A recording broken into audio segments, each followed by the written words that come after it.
Well, good morning, everyone. At this time, I would like to call to order the meeting of the Executive Committee of North County Transit, San Diego Railroad. Before we begin, members of the public who may be viewing the meeting on the district's YouTube page, please note that in order to make a public comment during the meeting, you must connect to the meeting using the Zoom link provided on the agenda.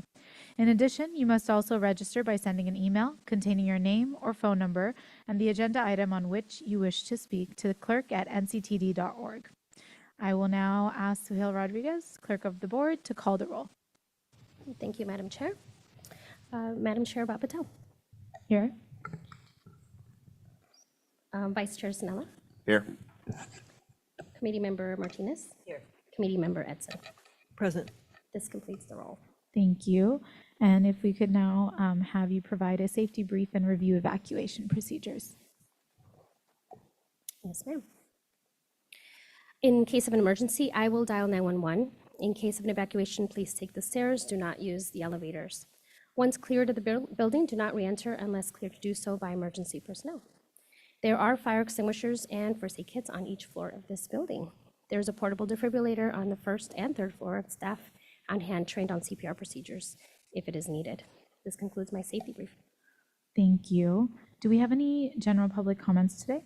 We do not, Madam Chair. Thank you. So at this time, public registration to provide general public comment will end. And before we proceed, I have a couple of quick protocol items to share to make this meeting as efficient as possible. If we could hold our comments and questions until after the agenda item has been presented. And when the time comes for board member comments or questions, you can raise your hand and I will call on you in the order they are received. So with that, we'll move on to our first item on the agenda, and it is the review of the proposed modifications to NCTD board policies. Suhail Rodriguez, Director of Administration, will be presenting this item. So Suhail, you have our attention. Thank you, Madam Chair. So as you mentioned, we will be reviewing any proposed modifications to our board policies today. As we do every year, there's an annual revision that is taken to the Executive Committee, as we are doing here, for proposed modifications. Most of them are non-substantive in nature, but we'd like to go through a few of them that do have revisions that are substantive. Of the 34 policies, only 4 of them have those types of changes, so we'll go with them. We'll review them right now. As I mentioned, a lot of the changes were administrative in nature, so these are the policies going through a couple of these slides that did not have any revisions of note. So we'll go ahead and go into the 4 that we had mentioned. So policy number 3, committees and external appointments, had administrative and legal revisions. Public notice and participation, number 5, also had administrative, legal, and regulatory revisions. Policy number 8, which is our conflict of interest policy, that one also had revisions. And lastly, number 25, disadvantaged business enterprise. Going into them a little bit deeper, board policy 3, this one had revisions to the structure of our committees, how we schedule them.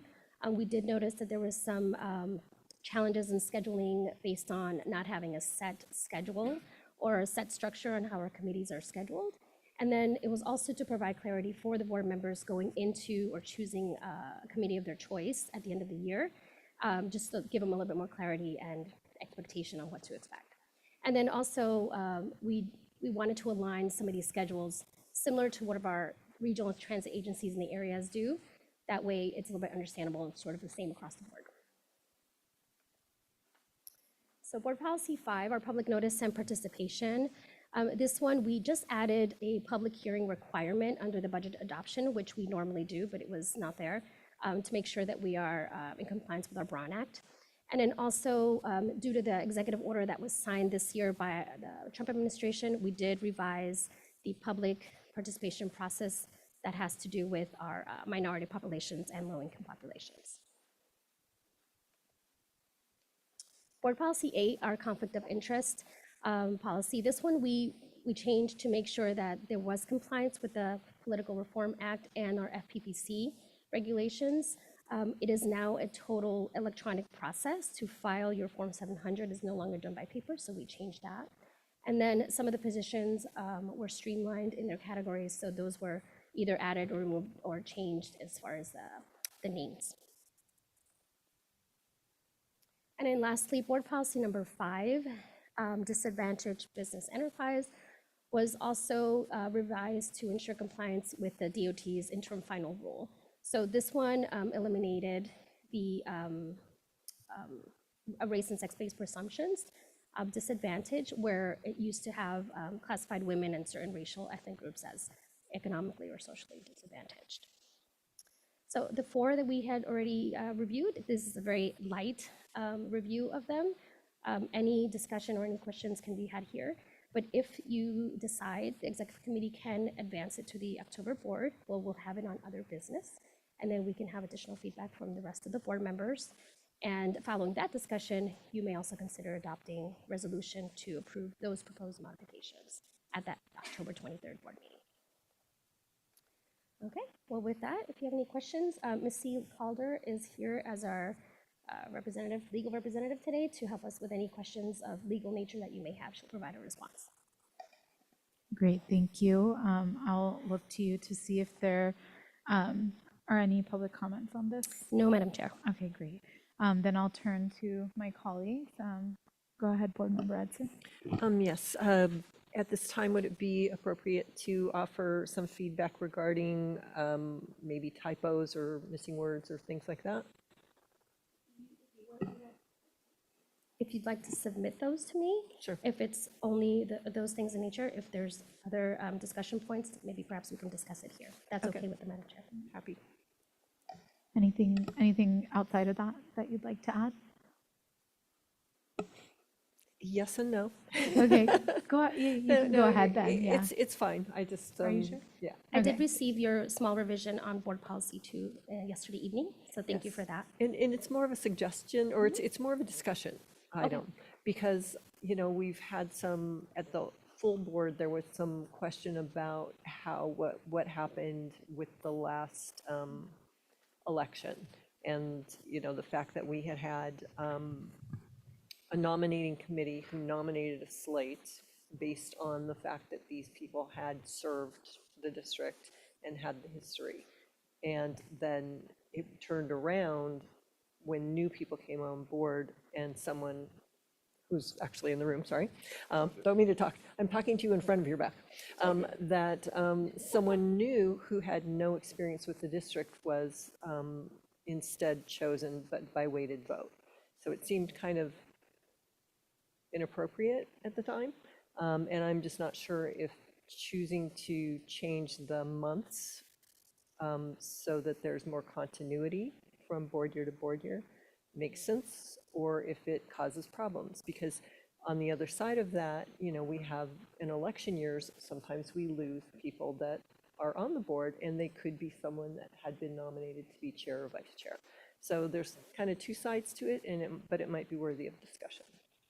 So the changes, just want to make a note for the record, the changes you submitted were to elect the board and vice chair nominating committee in November rather than December, and to elect the board chair and vice chair in December rather than the January meeting. Did you have any specific revisions you might want to change? The weighted vote, I'm not sure we can't change that, but as far as but terms. I think it would take care of the problem that we encountered. It might solve that, but again, it might cause a different problem. As I said, if someone isn't reelected, that we're counting on to be, I guess it would just cause that to be another election of chair or vice chair at that time, but I don't know. Does anyone else, how anyone else feels about it? If I can just jump in on a point of order. Madam Deputy General Counsel, does that require a legislative change? I think it would, yes, Okay. for the election. For the Could weighted you- vote, I understand, but for the election. Could you clarify what you mean by that a little I bit just more? think that because it's part of our, I'm sorry. It's part of our board policy, so we're going to have to make and it's part of, in the statute itself, it says it. So we're going to have to do a legislative change on that actual statute. Okay. So that would mean taking it to the powers that be, like CUP, or I'm sorry, the utility.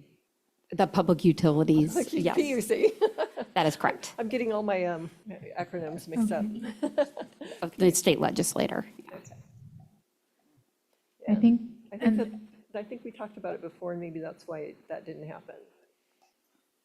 I think there are a lot of things that are, I don't know if it's good or bad, but I believe that are barred by state legislation for us to switch around. I've asked a few questions around it too, and from what I understand, there are quite a few components of even how we govern or how we pick our members that it's based on state legislation, which I thought was really interesting. So that was really helpful for me to know. And I know I had mentioned to Lori, maybe it's helpful for, and maybe I had mentioned that last time to you too, Ms. Rodriguez, is like letting the rest of the board know how that works, because I think potentially, I mean, many of us that have been here know that, but I don't know if everyone is aware of that. And it's just helpful to understand how that ends up becoming the lay of the land. But I agree with you in terms of, we clearly have a clear process. It's just, I think this time around, for some reason, that didn't happen. I do think it would have, been helpful as we've worked together in the past to have more open dialogue as it was going through the nominating process.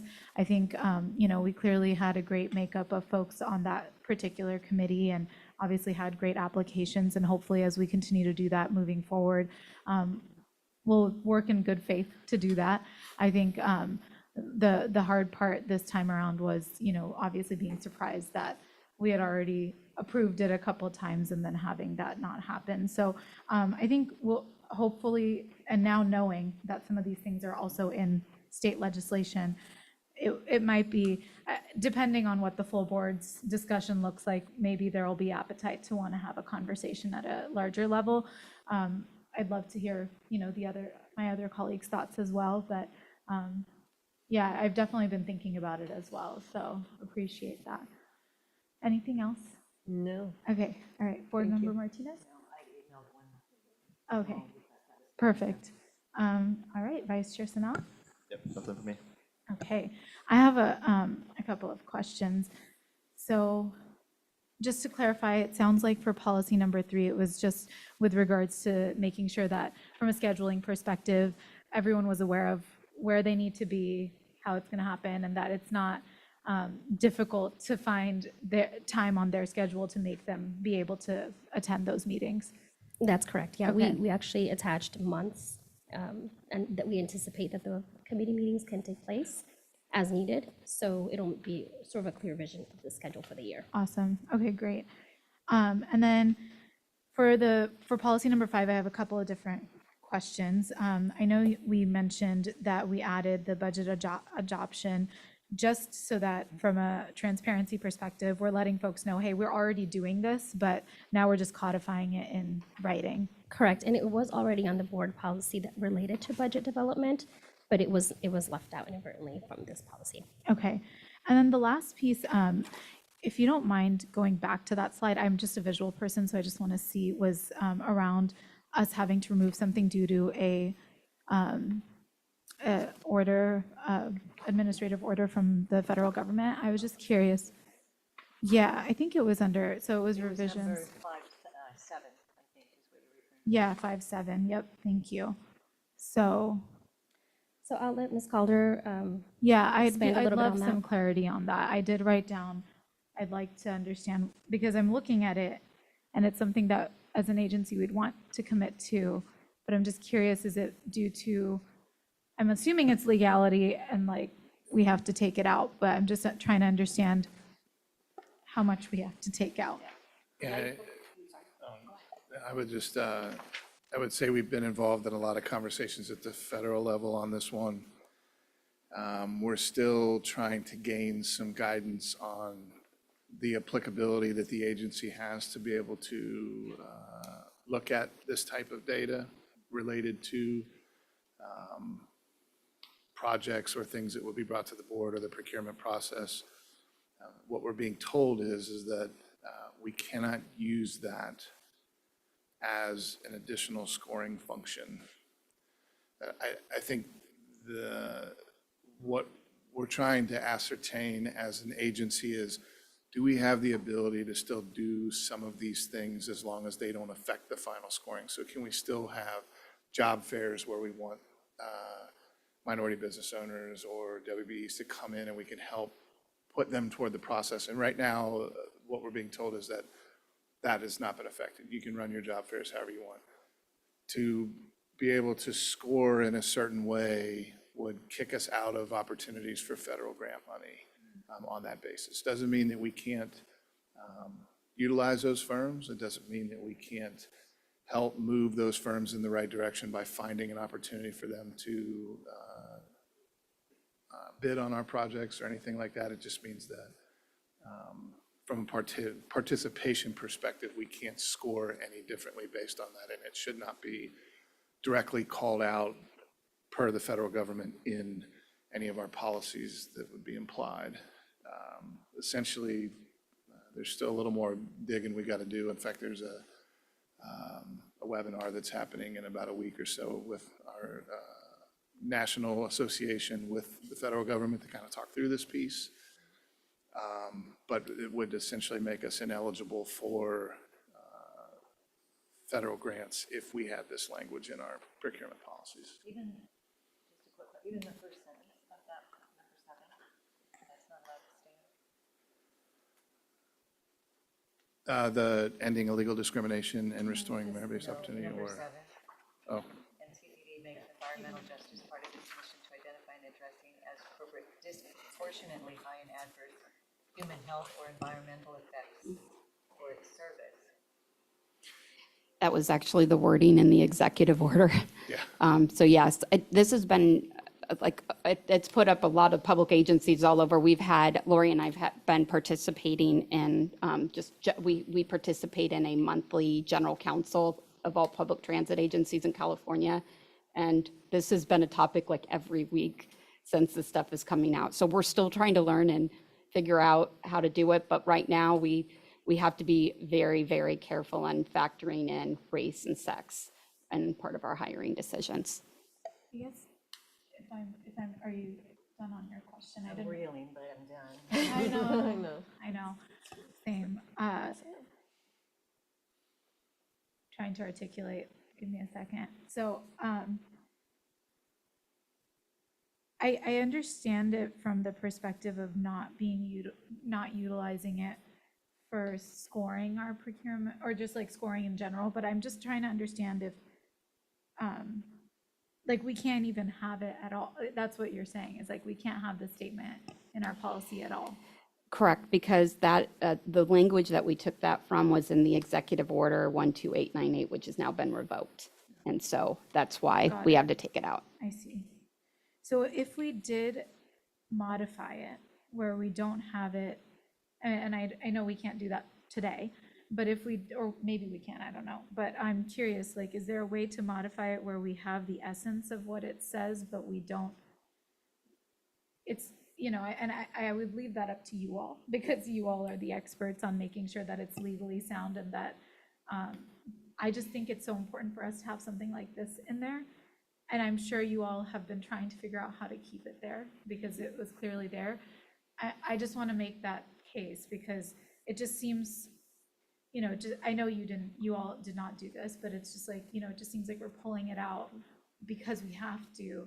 But at the same time, I'm assuming there's a way for us to maintain some essence of it, just so that we can show that we are committed to it. We're also still following federal guidelines, you know, so I guess I'm just curious So if is there's it- a way for us to do that. Yes, is it the word minorities? Because could we keep low income, I think. And there can be, you know, they didn't get rid of all socioeconomic factors in that. So, I mean, it's a possibility. It's just, I think we're waiting and seeing because we, like I said, we've been doing weekly phone calls with other general counsel, like BART is revising their policy right now. So we're trying to get insight on how other agencies are dealing with this because we have to be very careful and not losing our federal funding. And so that's why we're walking. So I'm not saying that this is going to eventually, we're going to continue to the discussion with other transit agencies and hopefully be able to finesse the language further. So it's, I guess I want to say to be continued, but I mean, it's something that we can, try to finesse, but I think particularly when I was talking to Bradley Saran, who's our staff attorney who focuses on this area, he felt like this should be removed right now, just to be safe. So a question through the chair.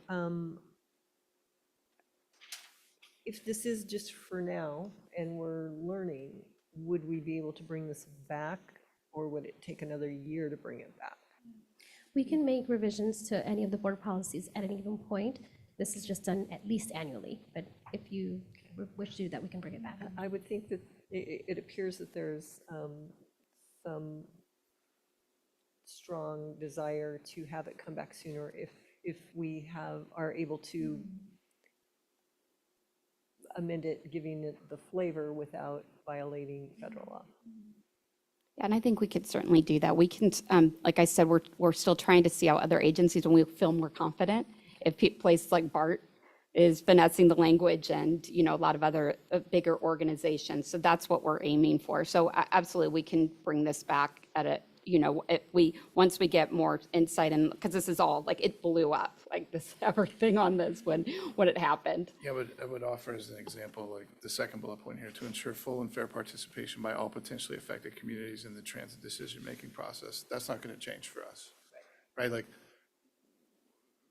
while I understand why this is in our board policy, the reality is if we have not shown from an agency perspective that we have done due diligence by reaching out to every member of the community, the board has the right to reject that information.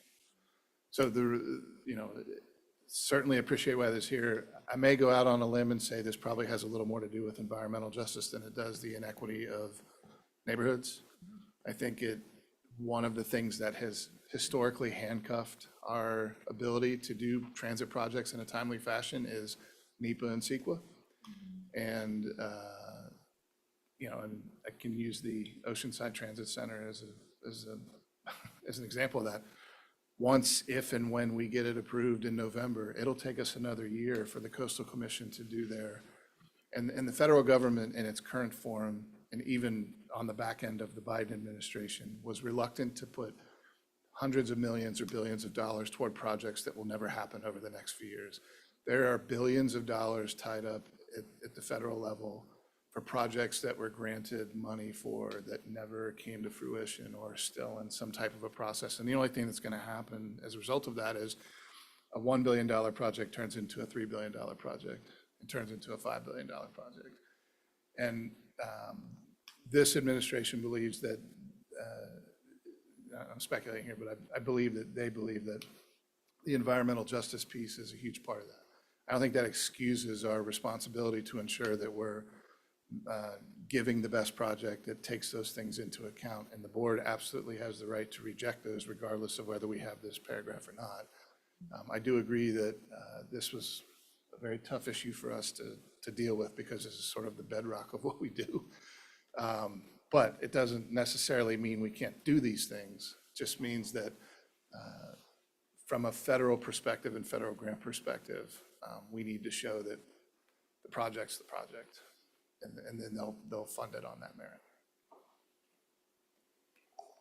Any other I do have question or discussion on that? not on that item. I found one on my list that. Oh, sure. Do you mind if I just finish this one? And then, Absolutely. yeah. Go ahead. So if, I guess, I hear that there's a pathway at some point moving forward. I know there's no concrete timeframe just because we're waiting to see what happens with other, agencies and just in general. I'm just curious as things evolve in this, for instance, for something like this, would it be possible, maybe it's through you, Mr. Donaghy, but like giving us an update that, hey, as we look forward, because obviously this happened back in January and I'm sure it's been evolving ever since, but Yeah. giving us an update so that we're aware, so in case we need to do some sort of advocacy, I don't know if it would change anything, but at the same time, if we're able to do some level of advocacy, whether it's to our federal partners or state partners, to make sure, things are shifting, hopefully in a more favorable direction. I just thought I'd mention that because, I'm not thrilled that we have to do it, but we're gonna do it. Right. So I think it's just trying to make sure that as we move along and if things continue to evolve and change and shake out to a point where they're just like taking everything, out, I just want to make sure we are at least giving some sense of we're gonna advocate and fight back, Yeah, I So, agree. I think Mary and Tyler and I will do everything to keep the board updated on some of these Okay. things. It's been kind of rapid fire a little bit. In fact, there have been situations where language has been changed and then rolled back. Sure, yeah, I've seen that, yeah. So especially something like this, once we go through sort of our conversation through the webinar with the federal government of what does this really mean and what can we do, what can't we do, we'd be more than happy to bring that back to the Yeah, board. I think that would be helpful, just Yeah. like even in your updates that you sent to Yeah, us, just absolutely. having that there, just like as a heads up, this might be coming, we might have to change whatever board policy or whatever else it might be, just so that we're all aware. And then, of course, each of us can provide whatever feedback based on that, so yeah, that was my final piece on that. And then Board Member Edson, I know you mentioned you had something else. I did. On page 132, which is Board Policy 23, about the absolute work windows, railroad construction scheduling and management. It was a long night last night, sorry, I'm tired. November was previously prohibited due to increased ridership in local regional events, but it's been added back in as being a month that their AWWs would be generally scheduled. And I was wondering why, because that's Thanksgiving, which is a big travel weekend generally. Yeah, I would say it provides us more opportunity through September and October. What we have seen is more events in October, thank you, Padres, that have created a situation where we're starting to become limited on the amount of AWWs we can put out there. Doesn't necessarily mean we're going to do it over Thanksgiving weekend. I'm sure our employees would revolt on that. But it just provides us an additional month to be able to manage the AWWs we have right now. One of the things that we sort of ran into was there's an AWW schedule for mid-October, and that we're going to allow freight to run at night, but not our service during the day. And that would have conflicted with baseball had the Padres had continued forward, sad day. But had they had moved forward, we likely would have had to reschedule the AWW as a function of MLB schedule. So it just kind of provides us an opportunity to manage. If we can do them in October and September, we're absolutely looking to do that. If something comes up in October that we need to shift that to November, it just provides us another opportunity to do so. We're not going to do it on weekends where we see some high ridership or Thanksgiving or anything like that. We wouldn't do that. And I noticed September was also shifted. Is it for the same reasons, or? Yeah, I think we're seeing a little bit of a change in some of the travel patterns. And I would tell you too, that one thing that has not left the list is we're starting to see a pretty solid increase in ridership on the weekends. And we're not certain that weekends are the best time to do an AWW. The problem is there are a lot of other partners of ours that are affected by that. Amtrak, weekday service, freight running at night. So we're just trying to figure out what the right balance is, and should it be Friday, Saturday? Should it be Saturday, Sunday? Should it be early September after the holiday? Like, when should it really be? And just gives us a little more opportunity. You know, we're not really trying to deviate from where we are now. It's just an opportunity to give us options. Got it. Those magical flying trains would come in really They'd be great really with handy. this, yeah. That would solve our problems with the bluffs. Thanks. I appreciate the explanation. Yeah, I appreciate the question because that does matter. I don't think our plan is to really deviate. It's just to give us more options on the front and back end for if we need to make a shift, especially if we see some cool events that are coming to town. And we're starting to see a lot more of those between Savannah Bananas coming in. I know there's a WWE wrestling event happening in November on Thanksgiving week, so that will, bring some pretty solid traffic to Coaster. We're seeing a lot of concerts and stuff down there. And so I think we just want to be able to expand the options so we're picking the right weekend where there's going to be the least amount of impact on the community. Thank you. Anybody else have any other questions or comments? And it sounds like there's no vote, so just based on our feedback, that'll just go to the full board, is what I understand. Yeah, it'll go into other business for further discussion. Great, thank you. All right, perfect. And that'll be at the October regular board meeting for review and consideration of approval. So with that, we're going to go ahead and move on to our closed session items 2 and 3. And they are going to be led by Misty Calder, our Deputy General Counsel. Can you go ahead and please take us into closed session? Yes. The Executive Committee will meet in closed session pursuant to Government Code Section 54957.6, Public Employee Performance Evaluation for Lori A. Winfrey, Deputy Chief Executive Officer, Chief General Counsel, and Sean M. Donahue, Chief Executive Officer.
All right.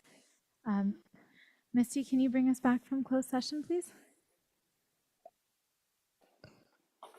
The Executive Committee met in closed session to review the performance of the Chief Executive Officer and the Deputy Chief Executive Officer, and found both to have exceeded expectations for the review period, and are advancing performance-based incentive recommendations to the full board for consideration at its October 23rd, 2025 meeting.